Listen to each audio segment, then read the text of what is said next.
Tere vaatama Südamekooli taassünni esimesi tunde. Südamekool sündis aastal 2006.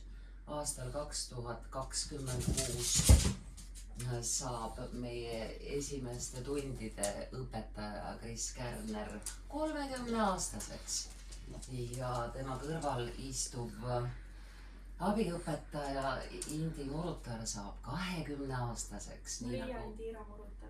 Jah, nagu meie koolki. Ja ühtlasi me valime sel aastal presidendi. Upsi teisi. Mismoodi see presidendi valimine välja näeb, mehed?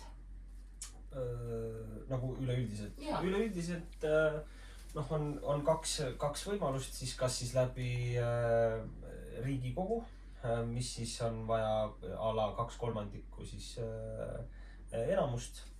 Nüüd, mis see numbriliselt tähendab, ma nüüd täpselt päriselt ei mäleta, aga ühesõnaga kuskil 2/3 enamust on vaja ja siis üldiselt saab iga erakond justkui esitada mingisugused kandidaadid, aga üldiselt ikkagi need kipuvad tulema koalitsiooni valitud kandidaadid lihtsalt sellepärast, et nende käes on enamus ja siis nad justkui nende käes on jõuõlg.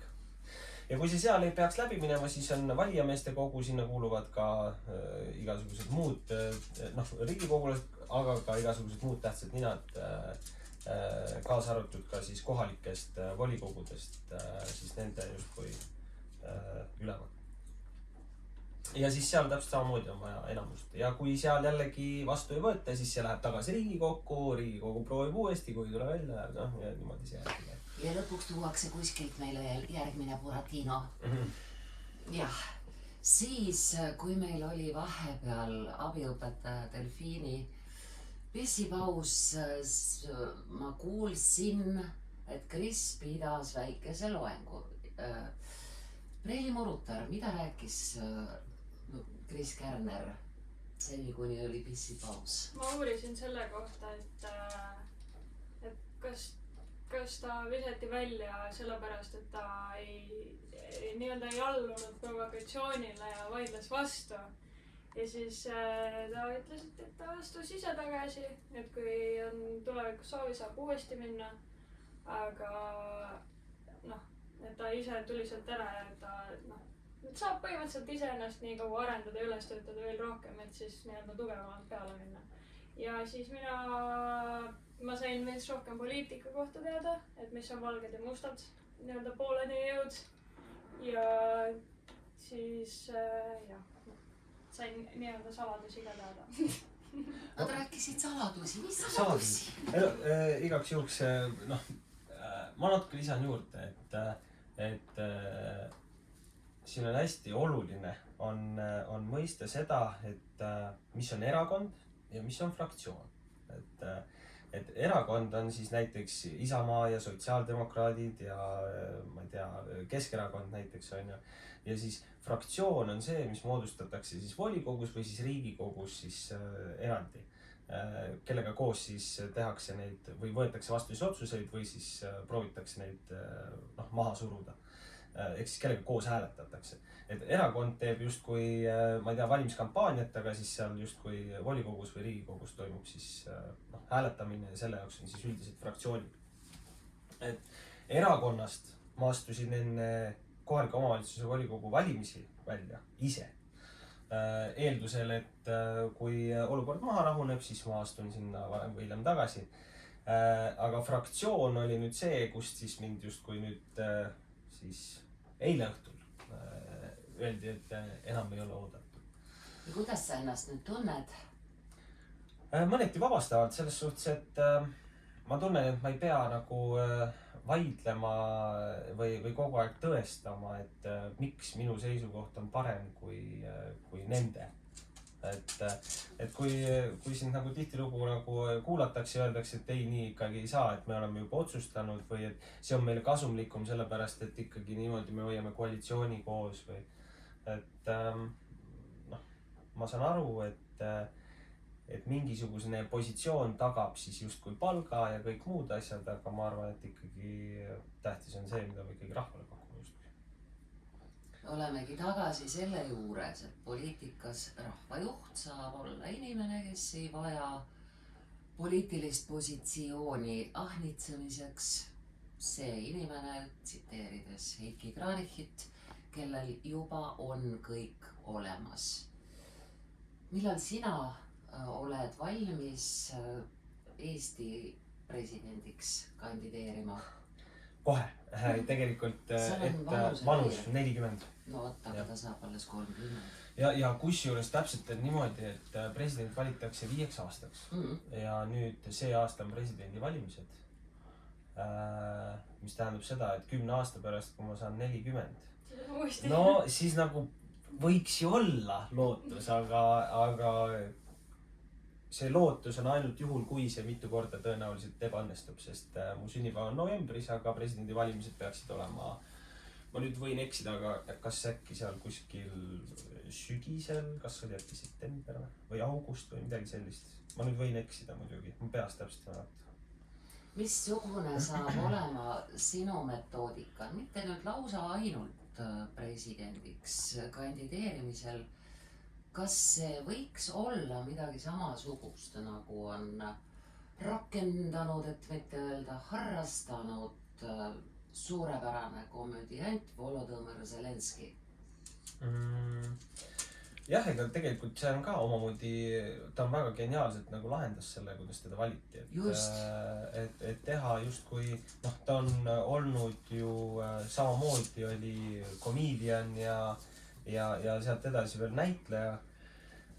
Ja siis muidugi sellele, enne kui ta valituks ju osutus, sellele ju eelnes see sari, kus ta justkui mängiski presidenti, kes siis on kogu selle, kuidas ma nüüd ütlen, nende igasuguste pististe ja altkäemaksude ja kõige muu selle probleemi ja murede nagu justkui vastu ja lahendaja. Et ta justkui nagu seal mängiski seda, ma ei tea siis, seda probleemi lahendajat ja seda oma koomilises ja meeldivas, inimestele meeldivas võtmis ja seda ta tegi suhteliselt hästi ja see töötas ilmselgelt. Ja kas ma nüüd ise kavatsen kasutada sama taktikat või varianti? Kahjuks või õnneks ma arvan, et mul ei ole sellist produktsioonitiimi, aga oma võtmis kindlasti, et ega mis mul üle jääb, iga inimene kasutab neid võimalusi, mis tal on antud. Minul on sotsiaalmeedia ja kõik sellega kaasnev, et kindlasti sellega ma jätkan ja mina ei usu, et tänapäeval enam on jõud kuskil telgis istumisel. Et kui sa istud seal telgis, siis see võib olla kümnete, võib olla sadade inimesteni, aga kui sa teed sotsiaalmeediat näiteks, siis sa jõuad tuhandete, kümnete tuhandete, kui mitte sadade tuhandete inimesteni. Telgis jagatakse pastakaid, teate küll.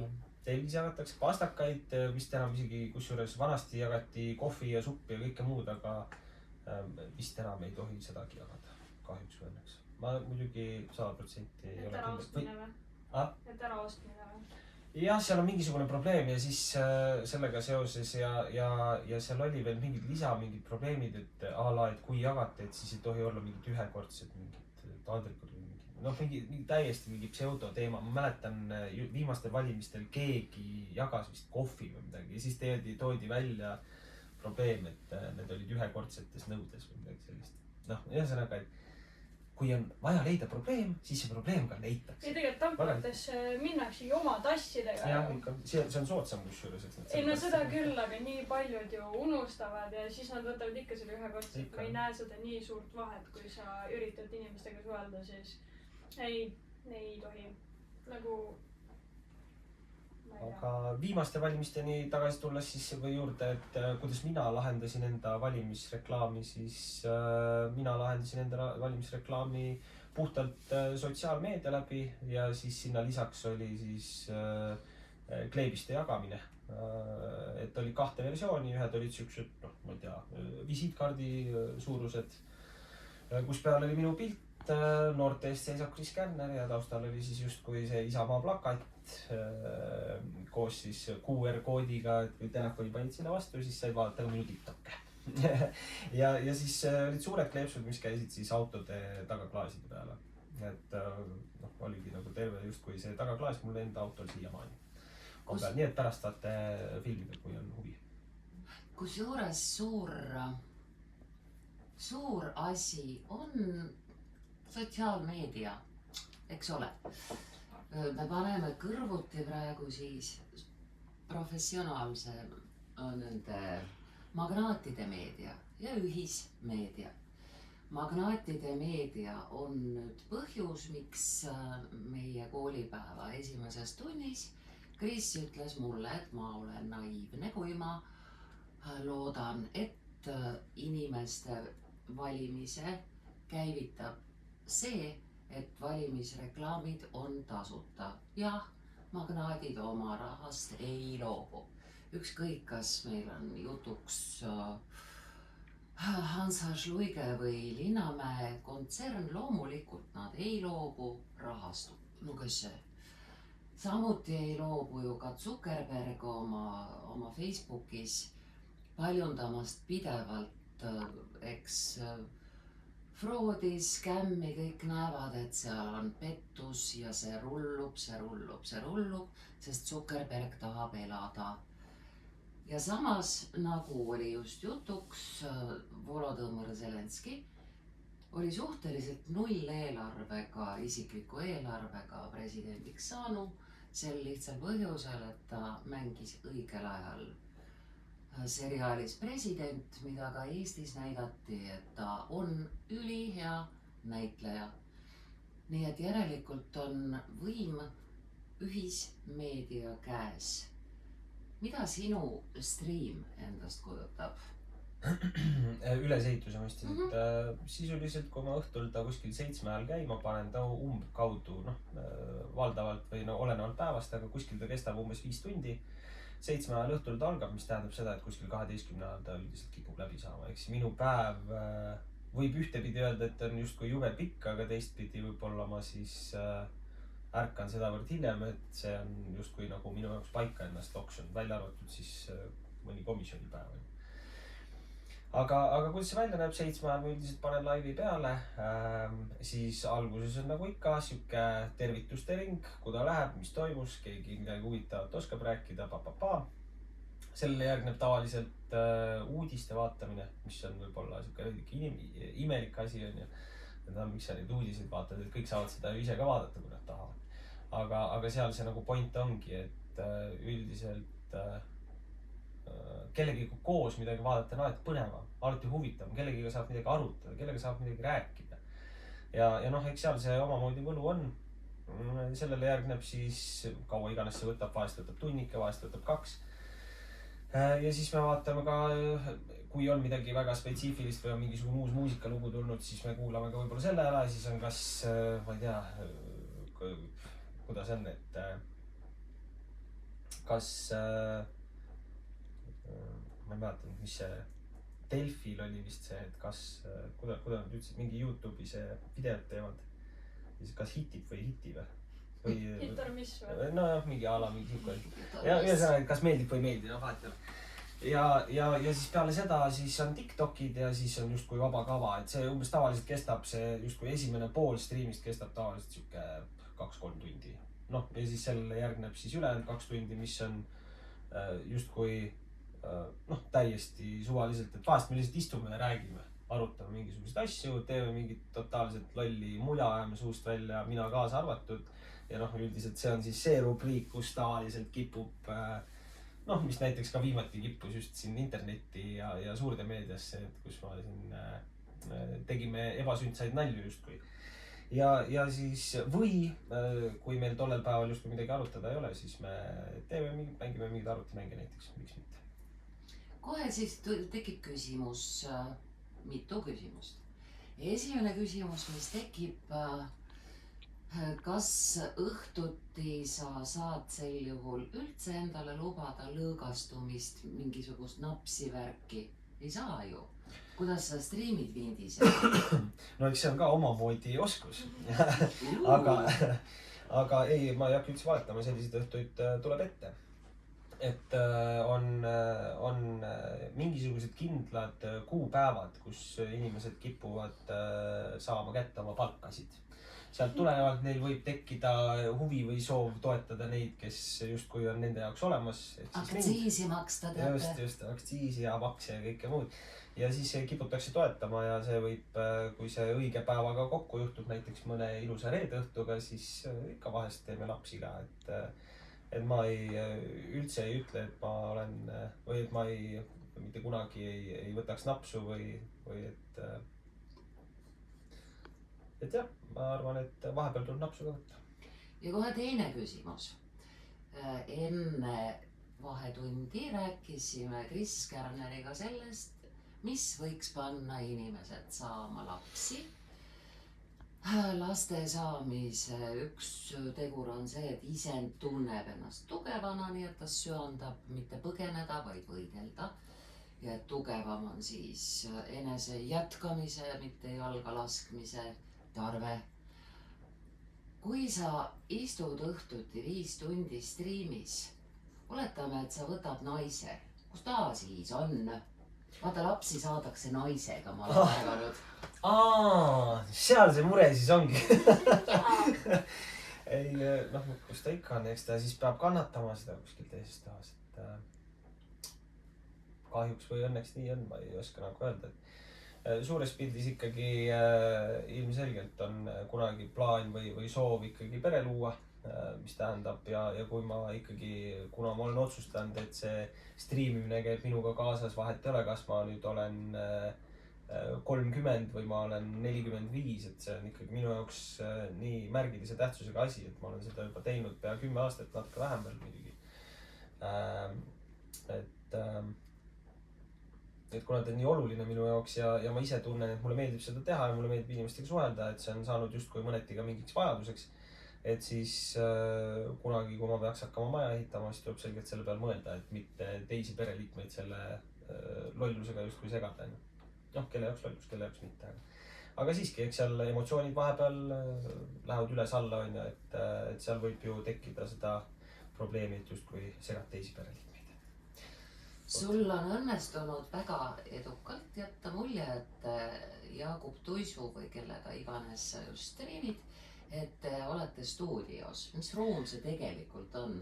No, kui ma ise enda laivi teen, siis seal ma olen ikkagi enda kodus. Seal on, mul on endal 3-toaline korter, seal on üks kõige väiksem tuba siis, mis ongi justkui tehtud selliseks striimitoaks. Sinna on pandud seintele need, ma ei teagi, kuidas seda kutsuda, siis heli isoleerivad justkui, ma ei tea, padjakesed või kuda neid kutsuda svammid. Et võimalikult vähe seda heli justkui kostuks tuppa ja veel vähem kuskile koridori või naabrile, et see on ikkagi korterites elades ka probleem. Ja ega seal väga midagi erilist ei olegi, seal on üks suur laud ja arvuti ja mitu monitori ja seal ma seda elu siis justkui elan. Aga Tuisust rääkides, siis Tuisk teeb justkui podcast'e, tema juures käisin ka. Tema teeb ka enda korteris, vähemalt viimane kord. Sellised vähenõudlikud poisid. Tuleb leida võimalus või kui on, oota, kuidas see üks multikas oli, et robotite multikas võib-olla keegi teab, seal oli üks siuke vaksem robot, kes ütles, et kui on vajadus, siis tuleb leida lahendus. Ja täpselt see on, et kui vajadus on, siis tulebki lahendus leida ja lihtsalt täna need igasugused stuudiod, asjad, nende üüride hinnad on siuksed, et kui sa teed seda puhtast huvist ja armastusest, siis jääb vajaka rahalisest küljest. Nägime just... Aitäh, Kass. Meie stuudio eripära on see, et me oleme siin liikide küllased. Me nägime just mängimas Romeot ehk siis esitamas taas lavastatava Romeo ja Julia palasid Tuisupoissi, kes on nüüd seekord. Romeo esimesel korral Jaagup Kreemi muusikat esitasid meil siis Hele Kõre ja Kristjan Kasesalu. Kas sina oled märganud, kuidas on sinu sõber Jaagup Tuisk ajanud ennast musklisse selleks puhuks? Ja kusjuures viimane kord juba vaatasin siis, kui kuna ma käisin, see oli nüüd sügisel täpselt enne valimisi, väga napilt oli, kui me tegime selle viimase podcasti vist või. Ja juba siis ma vaatasin, et on tõesti, on näha, et mees on justkui käinud trennis ja teinud. Ja ega ta postitab ka tegelikult, ma vaatan sotsiaalmeediasse päris palju, et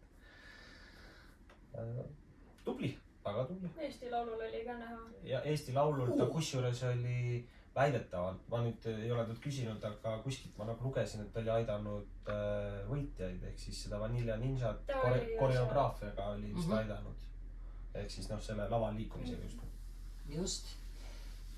Sealt kohe küsimus, kuidas sinu musklitega lood on? Jah, ma ütlen, pean nentima, et mul on nad väiksemad kui tuisul. Mis selleks juhtuma peaks, et inimene ennast niimoodi üles pumpab? No eks tõenäoliselt, ega ma arvan, et seal on ikkagi, ma arvan, et eeldus on ka see, et peab, ma nüüd ei saa aru, või ei saa öelda, et talt nõutakse seda, aga ma arvan, et seal on ka ikkagi mingisugune indikatsioon tulnud ka justkui selle lavastuse või selle poolt, et sa pead justkui olema rohkem mehelikum, suurem, naine on justkui siuke nõrgem pool, et ta peab olema justkui siuke naine nagu Barbi on ja mees siuke jõmm on ja et see lihtsalt tõenäoliselt lava peal näeb ka, ma arvan, hea välja sellisel juhul. Äkki sa peaksid armuma mõni Julia või midagi, et siis kohe on stiimul ka olla. No siis on vähe imelik, kui sa valiksid naise, kes oleks nagu sa peaksid juksi minema. Sa veits liiga pulk mu kõrval, nagu minu arust, kui sa ikka naise leiad, siis ikka see, kes armastab sind. Ikka, no ja ega suures pildis ma arvan, et kui inimesed üksteist leiavad, siis nad lihtsalt leiavad, olenemata millised nad justkui on. Kahjuks või õnneks lihtsalt ma arvan, et kui on õige asi, siis ta on õige asi lihtsalt. Oled sa vaba praegu? Vaata, sellega on selline, kuidas ma nüüd ütlen, vaata, kui keegi hakkab pikalt ja laialt leematama, siis on juba teada, mis see vastus on. Teooriast tugev. Just. Aga sellega on see, et ühtepidi, kui minusugune inimene, kes on selliste väljaütlemistega nagu on ja ütleb, et mul ei ole, siis on sest sa ei saa. Ja kui ma ütlen, et mul on, siis öeldakse, et nii, issand, mis temal siis viga on, et ta sinuga on. Või siis kus pulmad, kus lapsed? No ja see on pereliikmete juba teema, et see tuleb pere poolt, jah. Aga eks ma arvan, et selles suhtes ei hakka valetama, silmarõõm on mul olemas. Kuulsite? Ärge kellegi öelge. See on saladus. Et tegelikult ei ole nii hull midagi. Sa ütlesid, et te oma vestlustes lisaks uudistele, mida ma võin kinnitada, et noored tõesti ilma sinuta ei vaataks. Arva ära, kui palju. Vaata seda nägu nüüd. Ma räägin, ma kuulsin ja õppisin praegu poliitikat läbi sinu. Seda on nagu tore teha inimesega, kes on osa sellest ja kes nagu oskab ära seletada. Aga kui ma peaksin seda vaatama, iseennast kurssi viima, no ei itsiks nii väga. Jah, ega ma ütlen ausalt, et ega siuke mõni aasta tagasi, ma ise olin tõenäoliselt sama tark kui sina, et see kõik lihtsalt, ma räägin, kui ma hakkasin seal sogases vees ujuma, siis ma seal ulpisin pool aega, et ma ikkagi väga kiirelt, sa pead olema seal poliitikas justkui svamm ja kõik endale külge tõmbama, et lihtsalt muud moodi ei saa. Ega keegi niisama sulle mingit kulbiga midagi ei anna, keegi ei taha anda, miks ta peaks? Sa oled alati konkurent, sa võtad alati mingid hääled, miks keegi peaks just sinusse investeerima? Et see on lihtsalt poliitika ja sul on vedanud, et sa oled poiss, täitsa mees. Vaata, mis juhtub ilusate naistega ükskõik missuguses eluvaldkonnas. Tema naiseks olemisest ja tema välimuses saab mängeldes süüpatt. Ükskõik, kas meil on jutuks Desiree Mumm, kes on meeletult haritud naine. Ja kelle süü nüüd on siis see, et ta on ilus, ei tohi. Nagu see siis muudaks tema pädevuse poolikumaks. Jah, kindlasti. See on väga suur nagu faktor, et meestel mõneti selles võtmes on kindlasti lihtsam. Desiree Mummist spetsiifiliselt rääkides, mina kusjuures esimese asjana, kui ma kuulsin, mul tekkis ka, mis mõttes. Aga minul, miks see tekkis, oli sellepärast, et nüüd sellest on ka ikkagi aastaid möödas, aga ta justkui oli ka tegelikult kunagi sisulooja, on ju. Ja siis tal oli ka tollaegne poissõber, aga see ma räägin, ma pakun nüüd puusalt, see võis olla äkki mingi 7-8 aastat tagasi, 6 aastat tagasi, noh ma täpselt niimoodi ei oska öelda, et see on ikka juba vana teema ja noh tollel ajal ta ikkagi tegi ka sotsiaalmeediat ja noh sotsiaalmeedias ikka tehakse igasuguseid lollusi ja igasuguseid asju, et noh kui sa justkui pead eetrit täitma või videot täitma onju. Ja siis esimene nagu mulje oli samamoodi, mis mõttes, et nüüd siuke inimene võeti ja siis kui ma hakkasin nagu seda päriselt nagu lugema ja ma sain aru, et okei, et tal on mingi mitmekordne mingisugune kõrgharidus, siis ta on käinud spetsiifiliselt mingites kohtades õppimas ja siis ma hakkasin mõtlema, et kurat, et tõesti, et see ei ole nagu, siin ei ole naljakoht üldse nagu, et see on tegelikult täiesti nagu selgelt aru saada, miks ta seal on, et see ei ole nagu justkui juhus või kogemata. Minul oli muide Desireega analoogselt Chris Kärneriga ka siuke nagu mida, sest ta oli analoogselt Zelenskiga ju teleseriaalis Armastus. Erinevalt sellest seriaalist Henrik Normani seriaal oli hoopis teistsuguse alatooni ja kõrvalmaiguga ta mängis Marko Matvere Peibest abikaasat, suhteliselt suurt intriganti, kes seal veel sündmuste kulgedes jäi üksi ja leseks ja hakkas jooma ja ta tegelikult muidugi on nüüd illustratsioon sinu kahtlusele, et äkki siis, kui sa planeerid pikemat poliitiku karjääri, sa pead nüüd jälgima, mis asja sa avalikku ruumi paiskad, et oletame, et pakutakse Chris Kärnerile roll seriaalis, mille abil jõuda parlamenti. Aga äkki see roll on samasugune, et justkui negatiivses võtmes. Jah, et mingi memm siis siin Südamesalus, Südamekoolis vaatab, et nagu mis mees. Et oleksid sa põhimõtteliselt valmis mängima mõnes seriaalis, kui sulle rolli pakutaks? Jah, ma ütlen ausalt, mina küll oleks, aga see ei tulene nüüd ainult sellest, et me räägime nagu, et see justkui toetab mingisugust poliitilist ambitsiooni, vaid ma ütlen ausalt, et kuni keskkooli või ütleme gümnaasiumi lõpuni, siis minul oli selge plaan, et minust saab näitleja. Et gümnaasiumis oli minu jaoks selge, et mina hakkan näitlejaks. Lihtsalt peale keskkooli ma otsustasin, et ma nüüd lähen ajateenistusse, siis ajateenistuses tekkis mõte, et okei, et kuna ma olen siin nii kõva vend, siis ma otsustan, et minust saab üldse mingi kõva sõjarde, et ma lähen sõjakooli. Et sinna said ka justkui paberid sisse antud, aga siis selle suve jooksul ma justkui leidsin uuesti oma selle striimimise, sotsiaalmeedia, kõik see ja kuidagi üks asi kogemata see järsku pallaks veerema, see läks nii suureks. Et ma sain aru, et okei, et mul on praegu nagu hästi ja mulle meeldib see, mis ma teen ja et ma võtan 1 aasta. Sellest on nüüd saanud siis, see oli 2017, nüüd on 2026, noh see on peale 9 aastat siis ütlema. Väga lahknevad on meie inimeste arvamused seoses just selle komöödiandi rolliga, ehk siis, et arvatakse, eestlane armastab umbisikulist tegumoodi, kes arvab?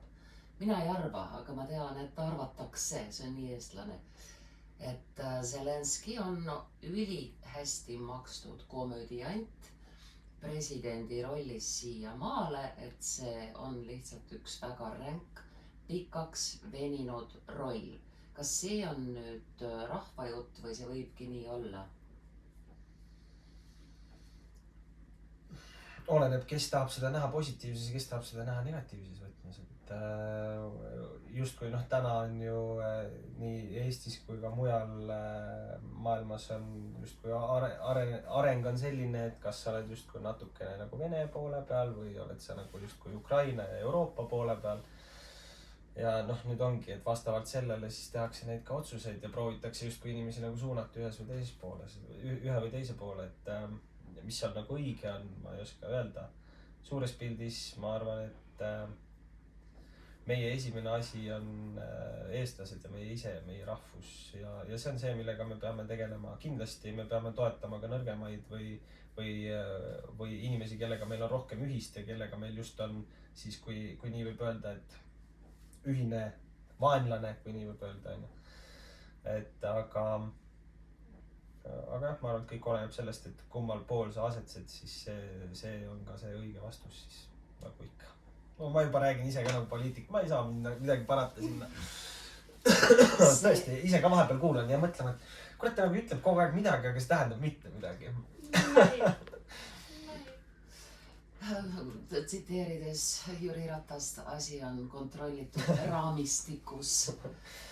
Selle puhul, kui ma näen päevast päeva siiski saabumas otse-eetrisse salvestustesse Dubaist, Kiievi kaevikutest, varjenditest, seda sama Zelenskit, komödianti, tekib mul küsimus, kust kohast see power võetakse. Mismoodi poliitikud, ka tegelikult meie enese Alar Karis, kes on kogu aeg rahva silme ees, räägib, sisendab, võtab seisukohti, igal juhul saab sõimata ja ta suudab, jaksab päevast päeva, ta on õhtul jumalast klaari pilguga otse eetris selleks, et järgmisel päeval kuulata kommentaare, et Zelenski oli jälle laksu all, ma ei ole kunagi näinud sellist pilti, kas ma olen loll või? Igatahes ülim respekt, kust nad võtavad selle metsiku jõu 24/7 töö korras mitmeid aastaid?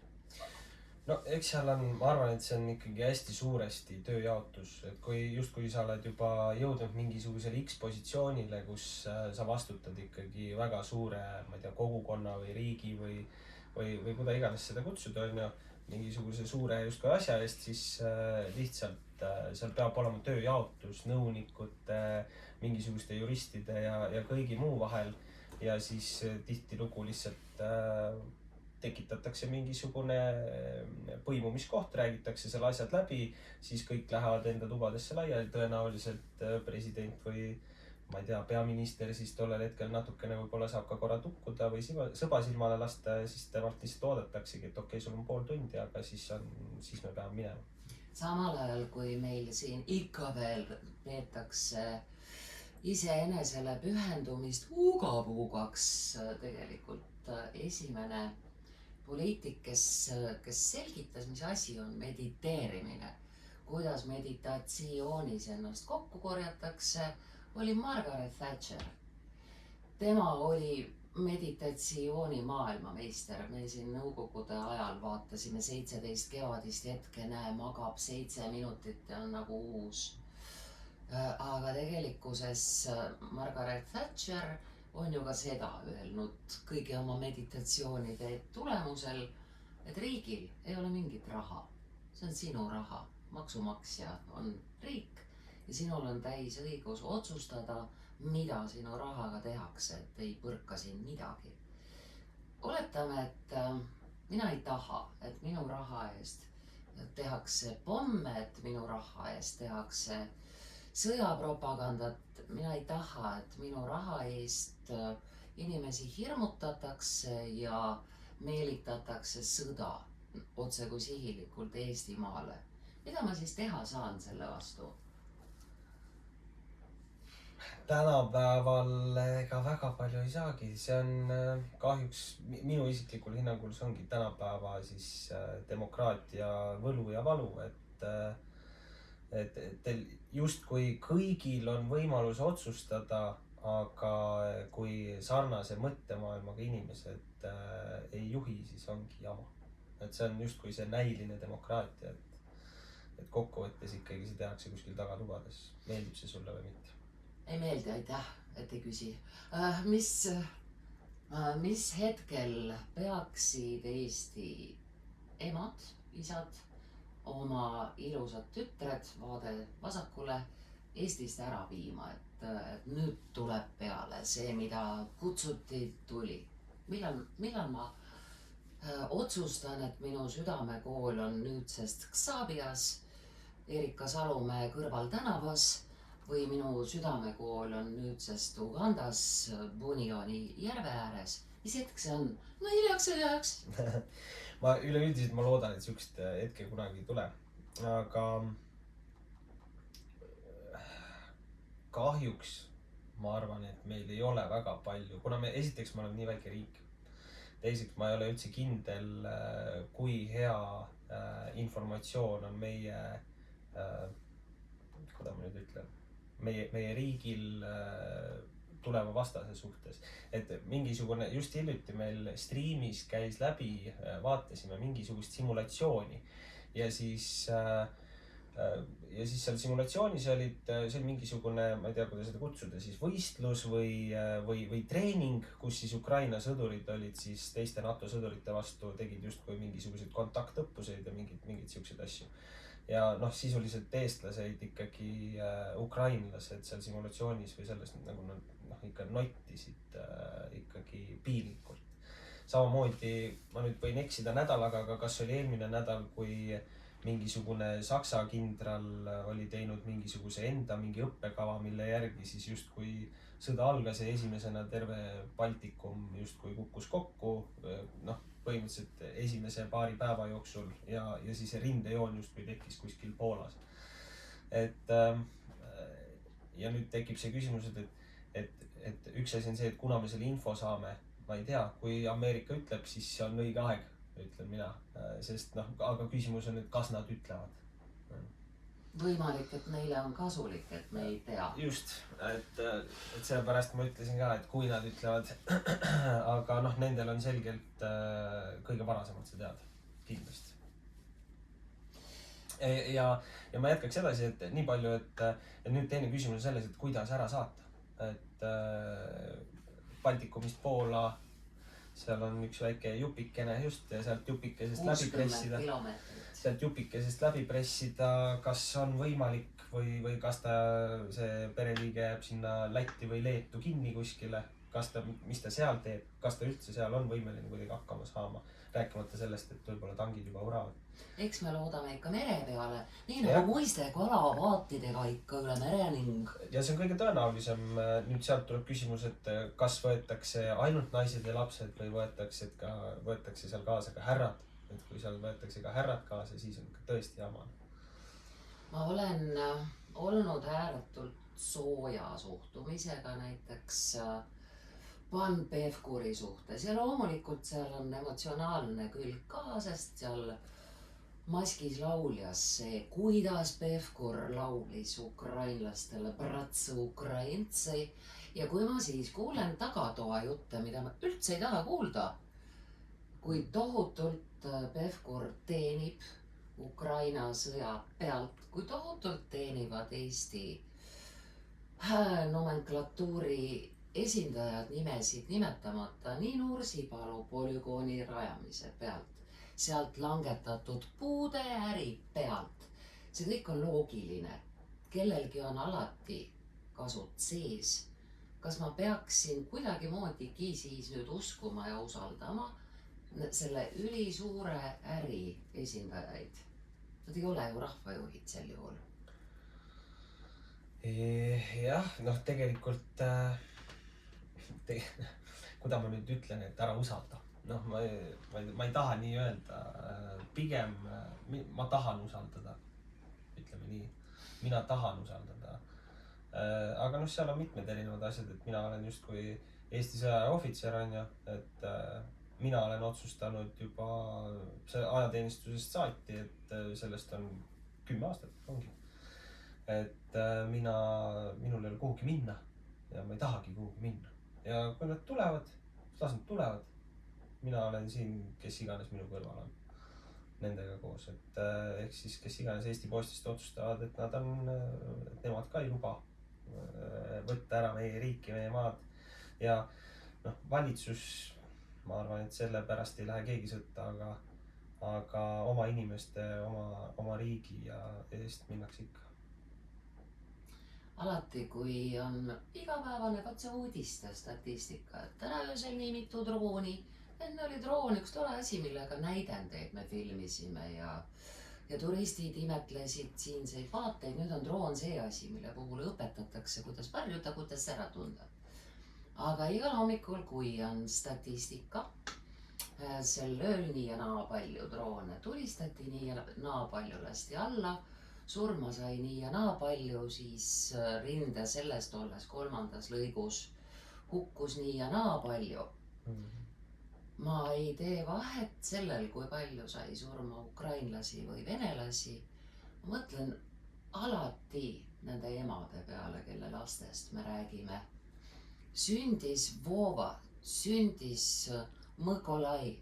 Ema oli õnnelik, perekond tähistas.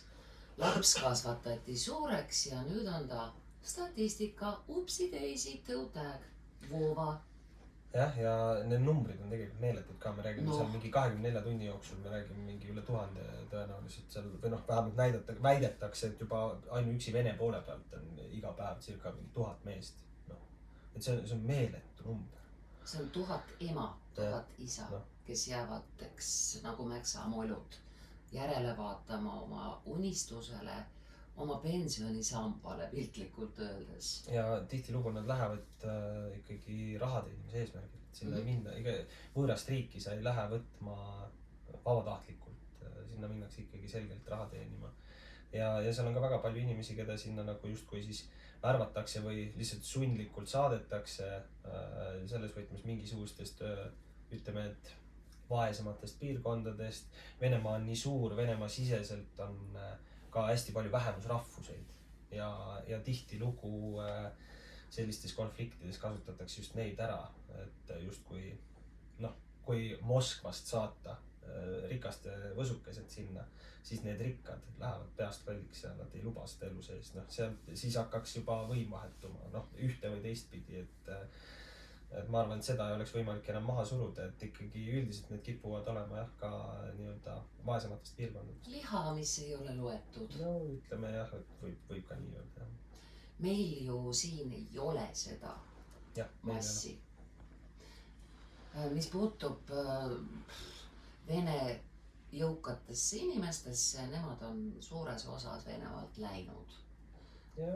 Teistes riikides, teistel teedel ja töödel. Välja arvatud need, kes on justkui seotud juba, noh, ütleme siis, et riigistruktuuriga selles võtmes, et hästi palju ettevõtteid on ka riigistatud, noh, Venemaal. Ja noh, hästi tihti see kipub olema seal Moskva ümbruses, et noh, nemad lihtsalt neil ei ole võimalik minna, sest noh, neid võidakse ka sildistada seal justkui reetureid. Meile siin rajatakse polügoone, siis tegeldakse piiriga, piiri ehitamisega, kaevikutega, tankitõrjega. Aga iga lasteaia laps ju ka teab, et sõda peetakse praegu taevast. Jah, terve see droonimajandus on üks kõige hirmsamaid asju minu meelest. Ja vaadates, noh, ma ei tea, kui palju siin inimesed on jälginud, eriti veel Hiina droone ja neid, mis just kui see Hiina Rahvavabariik toodab ja milliseid mingi nii-öelda previewsid ja videoid on YouTube'is kui ka siis nendes noh, mujal ütleme sotsiaalmeedias, et siis vaadates nagu neid svarme või noh, kui palju neid kokku pannakse, kuidas neid on võimelised inimesed on liigutama neid, noh, see on ulme. Ja noh, eks sellest on tingitud ka see, et täna ju me paneme juba koolilaste pihkudesse paneme droonid ja noh, võib öelda, et see justkui on halb, sellepärast et ma ei tea, kasvatame neid sõduriteks, aga teistpidi meil kahjuks ei ole mingit muud varianti, vähemalt mina ei näe, et oleks. See on elementaarne drooniõpe, see on täpselt sama elementaarne nagu tehisintellekti õpetamine noortele. Siin vahepeal üritati koolinoortelt ära korjata telefone. Minu õpilastel on alati olnud telefon käes. Ta on 21. sajandi noor, kes tohib ChatGPT abiga proovida erinevatel teemadel, kuidas sel teemal kirjutaks Donald Trump, kuidas Chris Kärner. See on võimas teadasaamine, et ta teebki seda ja ta saabki sellega hakkama. Kas päriselt olete proovinud, kuidas kirjutaks ChatGPT-ga Chris Kärner? Jaa, on olemas täitsa niisugune asi? Veel enam, Murutari paneb ka ja väga hästi paremini kui Murutar ise. Päris huvitav, ma ei ole kusjuures proovinud, ma ei ole isegi mõelnud selle peale, see on päris huvitav seda. Ja vaata, eks inimesed ühtaegu vastavalt presidendi selle aasta mõttetalgutele, milleks meile tehis aru, et inimesed ühest küljest nagu kardavad, et robot keerab ennast üks päev teise homme sinu vastu. teisest küljest sa pead ikkagi valdama selle sajandi tippu. Ehk siis, et teda mitte lollakalt karta, et teda osata taltsutada seni kuni vähegi võimalik. Ja temaga saab kõvasti nalja. Sest kui ikkagi ta paneb sulle nagu triibupasta või siis näita neile Germo. See päriselt on naljakas tekst, võib olla väga soliidsel tasemel ja teemal.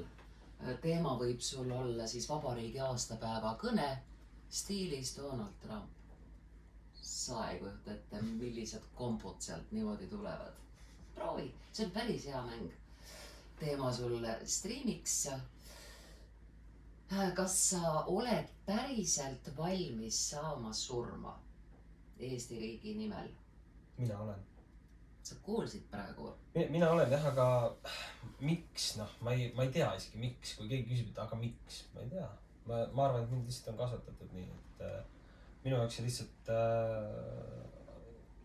oma riik või ma lihtsalt olen nii rahvuslane. Minu jaoks on see oluline. Et ma pean seda kaitsma, kuhu mind on justkui loodud ja eriti veel neid inimesi, on ju. Et ma ei saa seda lihtsalt pealt vaadata või samal ajal mul ei ole ka nagu justkui kuskile minna. Kõik mu asjad on siin, kõik, mis ma olen endale soetanud või kõik ilusad asjad, mis minuga juhtunud on juhtunud siin, on ju. Et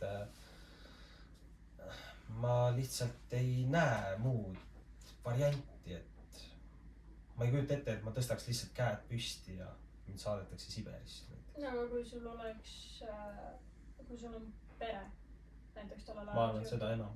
Kas sa pere saadaksid ära, kuni sa nii? Ma arvan, et ma ei saadaks neid ära. Ma arvan, et minu isiklik plaan on terve perekond koguda ühte kohta kokku. Tõenäoliselt, kuna meil, või mu isal on ka kodu või ütleme, et maja, millel on siis puitküte ja muud variandid olemas, siis ta saab seda, ja see on linnas, siis tõenäoliselt sinna kokku.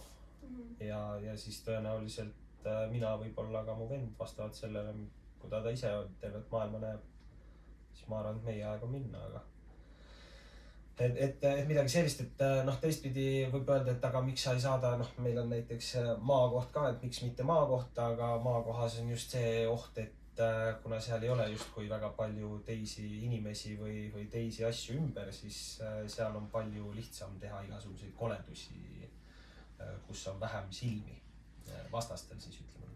Minu absoluutne lemmikteema, ükskõik millest ma räägin, ma jõuan ikka sinna, päevast ka jõuan, on ökokogukonnad, on kogu Eesti asustamine, on ise toimivate kommuunide, see sõna on nii ära rikutud, aga põmstkommuunide loomine, et ei oleks ainult linnad, millele saata üks rakett ja notšpapulja, eks, vaid et terve Eesti asustamine ökokogukondade võrgustikuga on minu arvates jäänud sama hiljaks nagu laste saamine, kui praegu nipsust kõik, eks, hakkavad sünnitama, lapsed saavad suureks, 17-18 aastat ju veel. Ja sama, kui praegu kohe kõik meid filmiv Emily, minu tütar Kris Kärner, kõik ühe korraga võtavad ette, me rajame ökokogukondade võrgustiku. Jagame maa inimestele, jagame ära ametit, tööjaotuse, toodame, loome, rajame. Sa ütled nüüd, et ka see on utoopia. Ta on utoopia, aga ta on väga ilus mõte, mulle meeldib see mõte. See on väga ilus mõte. Aga jah, jällegi ma ütlen, et kahjuks ma arvan, et see on utoopia. Jällegi, miks keegi peaks kellelegi niisama midagi andma. See on see kõige suurem niisugune maailmas, sellises maailmas kahjuks või pigem kahjuks siis ei tööta. Aga ma võin öelda, et minu endal, mina ostsin näiteks hiljuti ostsin maad ja kui ma täna elan Tartu linnas, siis kui tähed kõik mängivad ühtepidi kokku, siis ka mina kolin maale. Tõenäoliselt Põlvamaal on siis see maa, mis ma olen endale ostnud Lappe. Põlisameeriklased, nii nagu esimese tunni alguses, nii teise tunni lõpus näitan maiade loodud niisugust täispuuvillast hoodit, mis ei ole demo. Mis oli minu jaoks viimase perioodi suurim rõõmus avastus, oli see, et kui seni peeti nende ökokogukondade, nagu Kris Kärner loob Varsti Põlvamaale, kuulsite jah? Nende staabiks, nende keskmeks pikka aega peeti Portugali. Kõik see Camino lähedus ja värk, ka natuke Island, Austraalia. Ja mis ma avastasin kõige rohkem, ökokogukondi on Ameerikas, nii Lõuna- kui Põhja-Ameerikas need indiaanlased, kes topiti kord reservaatidesse, keeldusid välja suremast. Nad on sageli, eks, ülikõrgesti haritud, sõidavad Teslade Ferraridega, aga nende tagala on sellest samast reservaadist välja arendatud ökokogukond. Ta läheb, eks ju, töölt koju, viskab siin lipsu, eks ju, üle õla ja tal on pau-au, sest ta on oma enda kodus. Ta võib-olla ka töötab selles samas ökokogukonnas, IT-värki, striimivärki, kõike teeb. Nii et tegelikult ma viimasel ajal olen jälle ses suhtes optimistlikum, et kui said sellega põlisameeriklased, Cherokeed, Irokeesid hakkama. No kuidas siis eestlane ei saa? Ma tean lihtsalt, no ma väga palju sellest teemast ei tea, aga ma tean, et neil on mingisugused maksusoodustused ja mingid asjad ka seal oma reservaatides. Ja siis mingisugused, see justkui see maa ongi nagu nende ja siis seal nad omavahel sellega siis nagu tegelevad ja jagelevad. Aga jah, neil on mingid maksusoodustused ettevõtetele ja kõigele muule. Kas sa kuuled, tulevane rahvajuhtide Eesti? Ka selle koha peal tuleb saada korda maksud ja inimesed lähevad päriselt ise endale toitu kasvatama, sest vaata, kooliõpetaja võib-olla tahab hommikuti kogukonnale leiba küpsetada. Emme kõrvetaks selle ära. Teisi õpetajaid on ka mõni veel. Mõni teine õpetaja. Praeguses vahetunnis see õpetaja läheb, annab hobustele õhtu kaera ja meie 3. tund täna tuleb optimistlik. See tuleb meelelahutuslikul teemal, see räägib meil kas või Eesti Laulust